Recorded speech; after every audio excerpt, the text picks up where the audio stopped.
danger in which she repeatedly put herself, sometimes along with her family, as a consequence of what her daughter called her save-the-world gene. In the end, Morton had felt that he had no choice but to rescue Ida and Anton from Nina's personal war zone. "She didn't exactly do it on purpose," said Sorin.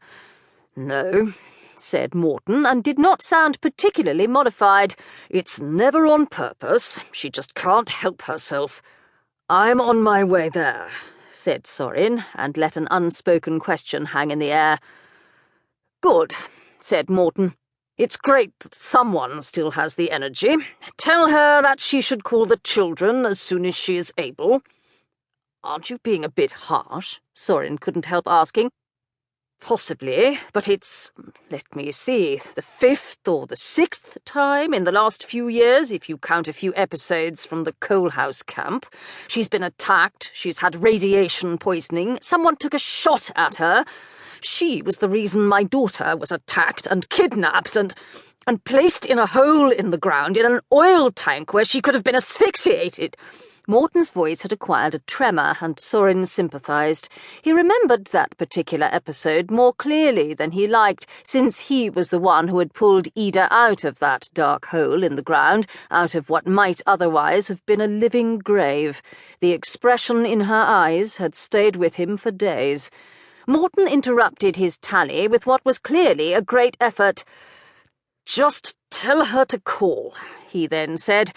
"I won't tell the children until she can speak to them herself." Nina's mother was more compassionate, though her first reaction was almost identical. "Oh no, not again." She apparently knew who Sorin was, so although he had never met her, Nina and he had not proceeded that far in their hesitant partnering, Nina had at least told her mother that he existed. "I'm sorry," he said, "but at least under observation for a fractured skull isn't the same as a fractured skull." "No," said Hannah Borg, "I suppose not."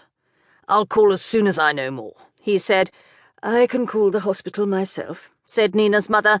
"You just get going, and if you need a bed, I have a spare room." She didn't sound sick, but then no one said you had to sound like the final act of La Traviata just because you had been diagnosed with cancer. Finally, he was free to leave. He chose the highway in the end. He didn't have patience for the alternative, and while kilometre after kilometre disappeared under the Hyundai's hood, he wondered what he should make of that next of kin. It was at once touching and surprising to him that she had thought of him in this way. They had dated. He winced a bit at the adolescent connotations, but what else could you call it? Yet had proceeded no further into the minefield of personal relations. He was not sure what she wanted with him. Sex, yes. Love? He couldn't quite tell. She didn't have as much as a toothbrush in his house in Rotherham, and no one had so far mentioned cohabitation. Perhaps it was only now that it occurred to him that this was what he wanted, completely and without reservations.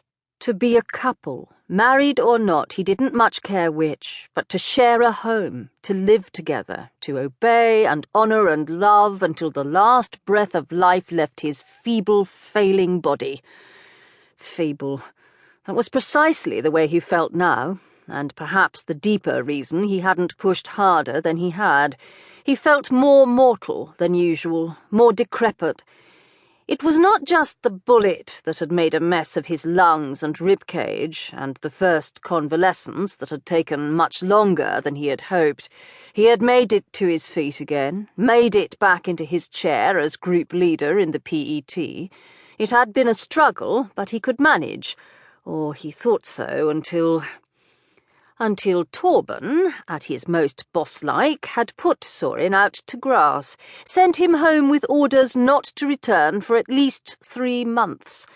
Anger at the unfairness still rumbled inside him. How could Torben have betrayed him in that way? He hadn't told Nina.